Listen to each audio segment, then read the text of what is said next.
आशा करता हूं आप सब बहुत अच्छे होंगे। मेरा नाम है सिद्धांत अग्निहोत्री, स्टडी ग्लोस पे आपका बहुत बहुत स्वागत है। दोस्तों, आज हम बात करेंगे चाबहार पोर्ट की। तो ये बहुत बड़ी खबर आ रही है क्योंकि भारत ने चाबहार पोर्ट 10 साल की लीज पे ले लिया। मैंने अभी इसकी बात करी थी, याद होगा कि आपको 2 हफ्ते पहले चाबहार पे पूरा एनालिसिस किया था। कमेंट बॉक्स में मैं डिस्क्रिप्शन में उसका लिंक दे दूंगा। तो अब ये हो गया है और अमेरिका ने वार्निंग दी है कि बेटा कायदे में रहोगे तो फायदे में रहोगे। वैसे आपको बता दूं कि अभी प्रशांत सर चाबहार पे एक ज़बरदस्त लेक्चर आपके सामने लेके आएंगे, तो आपको पता चल जाएगा। और ये जो करंट अफेयर्स है बड़े इंपॉर्टेंट है। यही करंट अफेयर्स आपको स्टडी ग्लोस की वेबसाइट पे मिलेंगे। हमने पूरा यूपीएससी ओरिएंटेड, अगर आप यूपीएससी की तैयारी कर रहे हैं ना, तो स्टडी ग्लोस इज नेक्स्ट पे पूरी टीम बैठी है। आंसर राइटिंग के हिसाब से वो पूरा का पूरा कंटेंट आपको दिया है हमने। तो स्टडी ग्लोस वेबसाइट को जरूर विजिट करें, वहां पे करंट अफेयर्स और एडिटोरियल्स आपका वेट कर रहे हैं और आप कोर्स भी अवेल कर सकते हैं, ठीक है, वेबसाइट से। तो ये है चाबहार पोर्ट। तो बड़ी बात ये है कि एक तो अमेरिका ने चेतावनी दे दी है कि बेटा हम सैंक्शन लगा देंगे, है ना। भारत बोला भक लगा के दिखाओ। तो क्यों इंपॉर्टेंट है भारत के लिए? ये बहुत बड़ी डेवलपमेंट है। ये है मुंबई, आहा, ये है चाबहार, क्या बात है। ये एकदम ग्वादर के बगल में है। काउंटर करने के लिए it is very very important. तो चाबहार जो है वो ईरान में है। भारत ने, अटल बिहारी वाजपेयी ने 2002 के बाद से ही काम करने से शुरू कर दिया था, लेकिन फिर डोनाल्ड ट्रंप के बाद काटसा लेके आए वो, और उसके बाद प्रॉब्लम ये हुई कि भारत का काम रुक गया। इसमें भारत की गलती है। आपको बता दूं कि भारत ने जो इन्वेस्टमेंट प्रॉमिस था वो दिया ही नहीं। ईरान बोलता रहा कि आप मुसीबत में हमारा हाथ साथ छोड़ दोगे। भारत ने बोला we don't have any choice. लेकिन अब भारत ने बोला कि कोई बात नहीं बेटा, तुमसे हम 10 साल की लीज पे लेंगे। अभी तो यहाँ पे 2 टर्मिनल्स हैं, लेकिन अभी और भी बनाए जाएंगे। तो बहुत ही इंपॉर्टेंट ये रहने वाला है।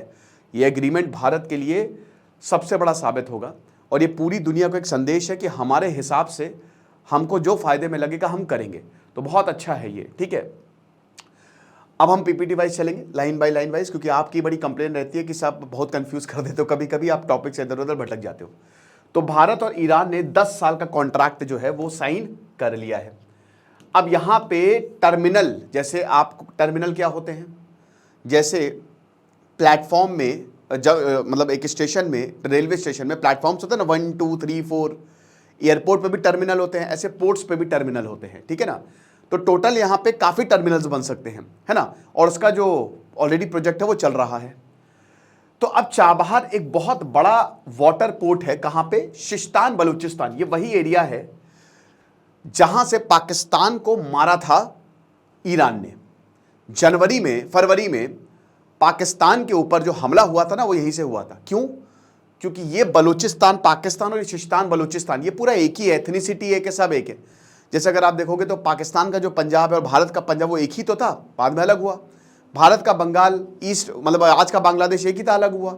ऐसे ही ये शिस्तान बलूचिस्तान और पाकिस्तान का बलूचिस्तान, ठीक है ना।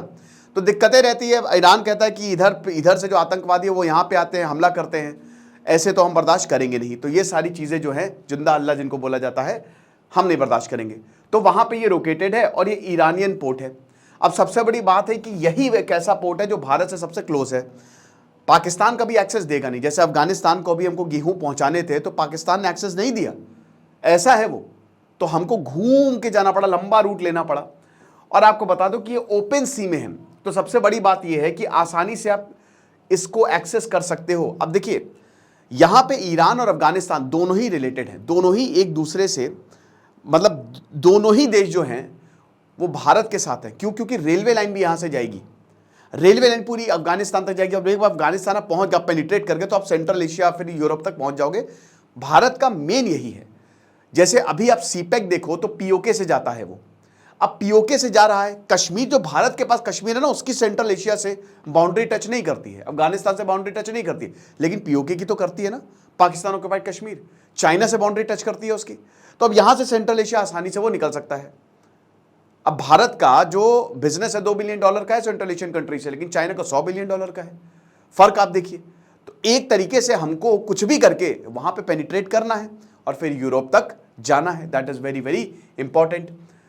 तो यहां पे सर्बानंद सोनोवाल, जो कि ministry of shipping and waterways के मिनिस्टर हैं, उन्होंने कॉन्ट्रैक्ट साइन किया। किसके बीच में? India ports global limited IPGL और ports and maritime organisation of Iran. तो ईरान और भारत के बीच में ये एग्रीमेंट साइन हुआ। अब ऐसा बोला गया है, ईरान ने बोला भैया पलटिएगा नहीं, ऐसा तो नहीं बोला होगा डेफिनेटली। $120 मिलियन जो है वो इन्वेस्ट करेगा आईपीजीएल। 10 साल की लीज पे आप समझ ही सकते हो, तो बहुत लंबा टाइम है, तब तक तो हम पता नहीं क्या से क्या कर लेंगे। हम्बन तोता चाइना को 99 साल की लीज पे मिला है, ग्वाद और पाकिस्तान तो पूरा बिकी गया है। और उसके बाद बोला कि जो दोनों साइड है ये अपना कॉपरेशन चाबहार पोर्ट पे एक्सटेंड करेंगे। $120 मिलियन एक बार आपने इन्वेस्ट किया, फिर हम और ज्यादा इसमें इन्वेस्ट करने वाले हैं। साथ ही साथ लगभग $250 मिलियन की क्रेडिट विंडो भी हम देंगे, ठीक है ना। तो ये वो प्रोजेक्ट जो हम दोनों को बेनिफिट करेंगे, उसके लिए हम क्रेडिट विंडो क्या होता है, मतलब पैसे आप काम कर लो, जैसे हो ना एडवांस में पैसा उठाना, कि पैसे हम बाद में देते रहेंगे। तो ईरान के लिए तो बहुत ही बेनिफिशियल है, ये होता है क्रेडिट विंडो। तो ये आप देख सकते हैं, तस्वीर बहुत ही अच्छी है ये। अब काफी स्लो स्टार्ट रहा है, अगर आप इसका इतिहास देखोगे ना तो ऐसा नहीं है कि तुरंत हो गया ये पिछले 20 साल से चल रहा है और अभी तक ये पूरा नहीं हुआ है, अभी तक शुरुआत भी नहीं हुई है। भारत को इसमें तेजी दिखानी पड़ेगी और इसमें सबसे बड़ा रोड़ा अमेरिका है। तो मॉडर्न चाबहार जो है वो 1970s में आया।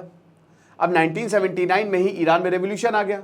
अगर ईरान में रेवोल्यूशन नहीं आया तो अभी तक शायद अमेरिका भी ट्रेड कर रहा होता, हम सब खुश होते, लेकिन ऐसा नहीं हुआ। तो बताया कि भाई बहुत इंपॉर्टेंट, स्ट्रैटेजिक इंपॉर्टेंट बहुत ज्यादा है, क्योंकि ईरान इराक वॉर जो 1980s में हुआ ना, उस समय ईरान को ये रियलाइज हुआ कि यही पोर्ट जो है that is the most important. फिर 2002 में हसन रूहानी, जो कि उस समय नेशनल सिक्योरिटी एडवाइजर थे प्रेसिडेंट सईद मोहम्मद खतामी के समय, उन्होंने ब्रिजेश मिश्रा, आपको पता ना कि अटल बिहारी वाजपेयी की सरकार में ब्रिजेश मिश्रा सबसे इंपॉर्टेंट रोल प्ले किया करते थे, कहते दिमाग इन्हीं का रहता था, बहुत ही गजब के इंसान।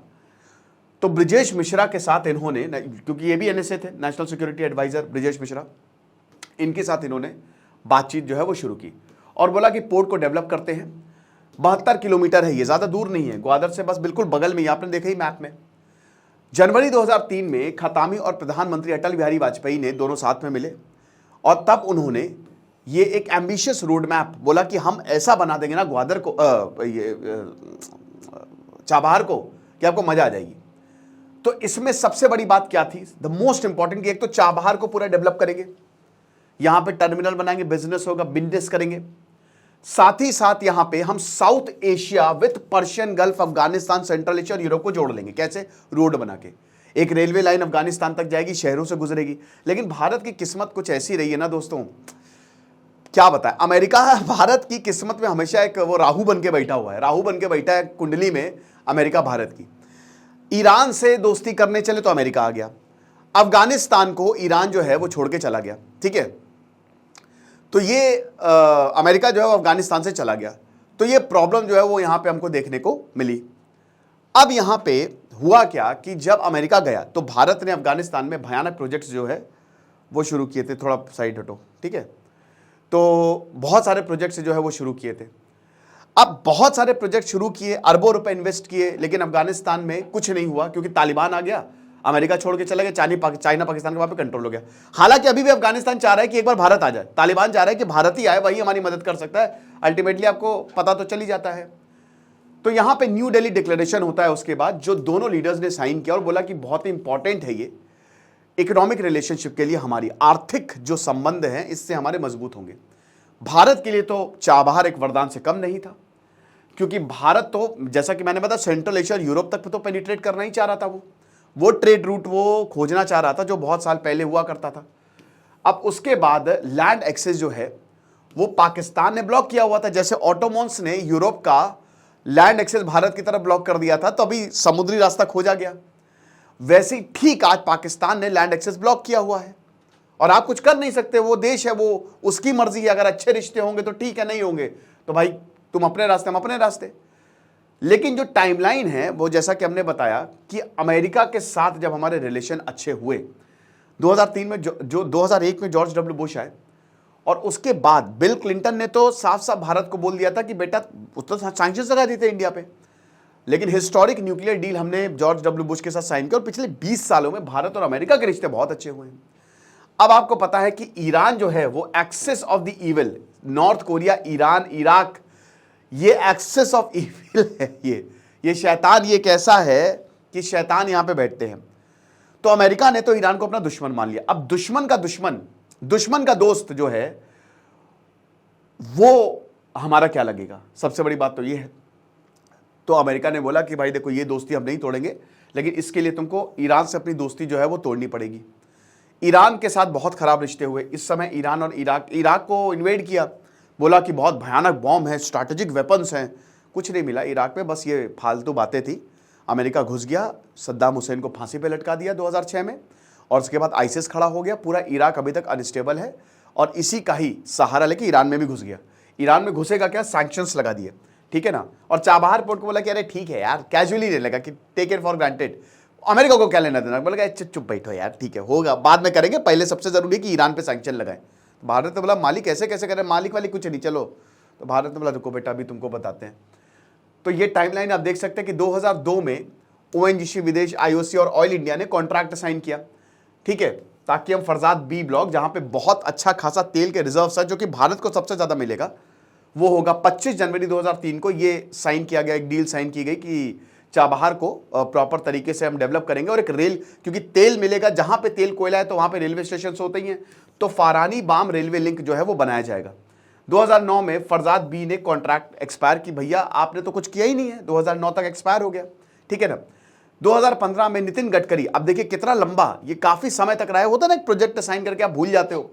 तो 2015 में 2015 में एक मेमोरेंडम ऑफ अंडरस्टैंडिंग ईरान के साथ साइन किया। 2016 में नरेंद्र मोदी तेहरान गए और बोला कि चाबहार और फरजाद को बहुत जरूरी है डेवलप करना। हसन रूहानी से बात बोली। 2017 में first phase of Chabahar port जो है इन्होंने इनॉग्रेट किया। 2018 में ईरान और भारत ने $2 बिलियन का कॉर्पोरेशन, रेल कॉर्पोरेशन सबसे इंपॉर्टेंट है, जहां पे रेलवे लिंक आ गया, खेल खत्म है। 18 में ईरान ने साइन किया कि हां अब चाबहार पोर्ट का लीज को देने का वो आ गया। उसके बाद फिर बोला कि भाई देखिए आप निकल जाइए, क्योंकि भारत ने उसी समय काटसा आ गया, और भारत ने फिर इन्वेस्टमेंट नहीं किया बहुत ज्यादा और ईरान की तरफ से भी। तो फिर उसके बाद ये फिर से जो है वो ठंडे बस्ते में चला गया, ठीक है। तो चलिए अब ये तो हम बता ही चुके हैं, इसको नहीं करेंगे। तो अभी हम क्या करते हैं, जैसे अभी पिछले 2 साल में बहुत कुछ हुआ है। अब भारत ने 6 मोबाइल हार्बर क्रेन्स, यही मैंने अभी आपको बात बताई थी, ये जो है वो सप्लाई की है। $25 मिलियन के, जो जितना भारत ने वादा किया था वो नहीं हो पाया, बात सही है, लेकिन फिर भी धीमे धीमे काम चलता रहा, और अभी पिछले 2 सालों में बहुत तेजी से काम चल रहा है। $25 मिलियन की जो है वो बाकी इक्विपमेंट जो है सप्लाई किए हैं। आईपीजीएल जो है वो इसको अभी फिलहाल ऑपरेट कर रहा है। भारत का जो ग्लोबल चाबहार फ्री जोन है, ठीक है, दिसंबर 2018 से ये ऑपरेट हो रहा है। ऐसा नहीं है कि ऑपरेशन नहीं, ऑपरेशन हो रहा है, बट जो रेलवे लिंक बना देंगे, रोड्स, वो अभी तक नहीं जो है वो पूरा हो पाया। अभी पोर्ट जो है वो 90,000 TEU जो है वो इतने कंटेनर ट्रैफिक और बाकी 88.4 million metric ton of bulk, इतने कार्गो जो है अच्छे खासे वो हैंडल कर चुका है भारत। पोर्ट जो है उसने, जब कोविड-19 आया तो सब यही पोर्ट जो है वो काम आया था, तो ह्यूमैनिटेरियन असिस्टेंस के लिए भी काम आया है। 2.5 मिलियन वीट हमने अफगानिस्तान को यहीं से ही पहुंचाया था, ठीक है, पल्सेस हो गया, बहुत सारी चीजें। 2021 में भी 40,000 litres of environment friendly pesticides हमने यहां से ही पहुंचाए थे, ठीक है ना। 2023 में प्रधानमंत्री, पिछले साल अभी की बात है, यहां पे जोहानिसबर्ग में जब इब्राहिम रईसी से मिले ब्रिक्स समिट के साइडलाइन में, तो उन्होंने बोला कि देखिए जो भी लॉन्ग टर्म कॉन्ट्रैक्ट है, हम समझते हैं, हमको पता है, जो हुआ सो हुआ, लेकिन जो भी है हम उसको पूरा करने के लिए तैयार हैं। तो वहां से असली बात, पिछले अगस्त से असली बात जो है वो शुरू हुई। चाबहार और INSTC सबसे important, the most important thing, main तो गोल हमारा INSTC है, जो अभी इस समय ठंडे बस्ते में इसलिए चला गया क्योंकि इजराइल हमास में वॉर हो गया, वरना तो अभी G20 समिट में जो हुआ था ना वो पूरा ही इनॉग्रेट हो जाता, बहुत बढ़िया था वो। तो अभी लॉन्ग टर्म इन्वेस्टमेंट की अगर बात करते हैं तो चाबहार जो है वो इंपॉर्टेंट हब हो सकता है, जैसा कि हमने बताया कि भारत अफगानिस्तान, सेंट्रल एशिया से और यूरोप से अल्टीमेटली कनेक्ट हो सकता है। तो इसीलिए हमको समझना पड़ेगा, जो international north south transport corridor है INSTC, इसको इससे इंटीग्रेट कर देंगे हम बाद में आगे जाके, ठीक है ना। तो अभी रशिया, इंडिया, ईरान ने इसको इनिशिएट किया था। मल्टी मॉडल ट्रांसपोर्टेशन बहुत इंपॉर्टेंट है, जब इंडियन ओशन और पर्शियन गल्फ से कैस्पियन सी को कनेक्ट किया जाएगा ईरान के थ्रू, और उसके बाद नॉर्दर्न यूरोप तक इसको ले जाया जाएगा, ताकि ट्रेड जो है वो बहुत ही बढ़िया रहे, ठीक है ना। तो ये भारत है, ठीक है, मुझे छींक आ रही है, आई एम सॉरी, छींक रुकती है ना तो बड़ा दिक्कत हो जाता है। तो ये इंडिया है, ठीक है। अब यहां से हम ये ईरान चाबहार पे जाएंगे, ठीक है, और उसके बाद होते हुए ये रेलवे लाइन से होते हुए, ठीक है, ये पूरा यहां से फिर कनेक्शन अगेन ये सी कैस्पियन सी होते हुए ये पूरा आप निकल जाओ यूरोप तक, और वापस होते हुए जितने भी ट्रेड सी रूट्स है इसको जो है आप स्ट्रेट ऑफ हॉर्मोज, बाब अल मंदेब, इससे आप एक्सप्लोर कर लो, वापस आ जाओ। तो ये बहुत ही बढ़िया ट्रेड रूट है, ठीक है। तो इस तरीके की कुछ बातें जो है वो हो रही थी। अब इसमें बहुत सारे रोड, रेल लिंक्स, ये काफ़ी ज़्यादा प्लान्ड है, ठीक है। अब यहाँ पे ये भी बोला जा रहा है कि INSTC और चाबहार पोर्ट ये एक दूसरे को कॉम्प्लीमेंट करेंगे। और सबसे बड़ी बात यहाँ पे बिजनेस की है, लेकिन प्रॉब्लम ये है यहाँ पे रशिया इन्वॉल्व है। और जहाँ अब ईरान आएगा ना तो रशिया चाइना इन्वॉल्व है, तो यही अमेरिका की सिरदर्दी है। अमेरिका भी अपना गेम खेल रहा है, वो भी पत्ते खेल रहा है। हालांकि अमेरिका से भी इसको, यूरोप को तो बहुत फायदा है ना, बट यूरोप दबाव में हो रहता है अमेरिका के, और अमेरिका रशिया के बिल्कुल खिलाफ रहेगा जब तक ये दुनिया है, ठीक है। तो अब यहां पे अमेरिका बिल्कुल भी ये नहीं चाहेगा कि ये इस तरीके का कोई प्रोजेक्ट जो है वो लॉन्च हो, हालांकि इनको इससे फायदा होगा। अब ये सब हो रहा था, बट यूक्रेन में वॉर छिड़ गया तो रशिया पे और ज्यादा सैंक्शंस, इजराइल हमास में वॉर छिड़ गया तो और ज्यादा रिलेशनशिप जो है वो खराब हो गई, ठीक है। तो ये सारी चीजें हुई। अब भारत ने लीज पे लिया, अमेरिका ने सीधा बोल दिया कि देखिए अगर आप ऐसा करेंगे तो हम सैंक्शंस मार देंगे।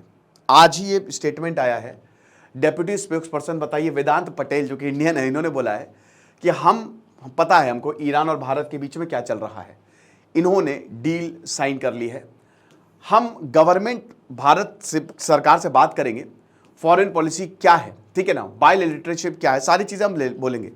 अभी तो अमेरिका और यूएस सैंक्शंस की बात करें तो वो ईरान में रहेगा और हम इसको इन्फोर्स करेंगे। एक तरीके से ये इनडायरेक्ट वार्निंग है भारत को कि तुमने अगर ये डील को आगे बढ़ाए तो हम तुम पे सैंक्शंस लगा देंगे, लगा सकते हैं। क्या होगा मुझे नहीं लगता, लेकिन ऐसा होगा क्योंकि इस समय भारत की इंपॉर्टेंस ज्यादा बढ़ गई है, तो देखेंगे। लेकिन फिर भी चाबहार को तुमको किस हालत में नहीं छोड़ना चाहिए। आपको क्या लगता है आप मुझे कमेंट बॉक्स में बताएं। खुश रहिए, पढ़ते रहिए। दिस इज सिद्धांत अग्निहोत्री साइनिंग ऑफ।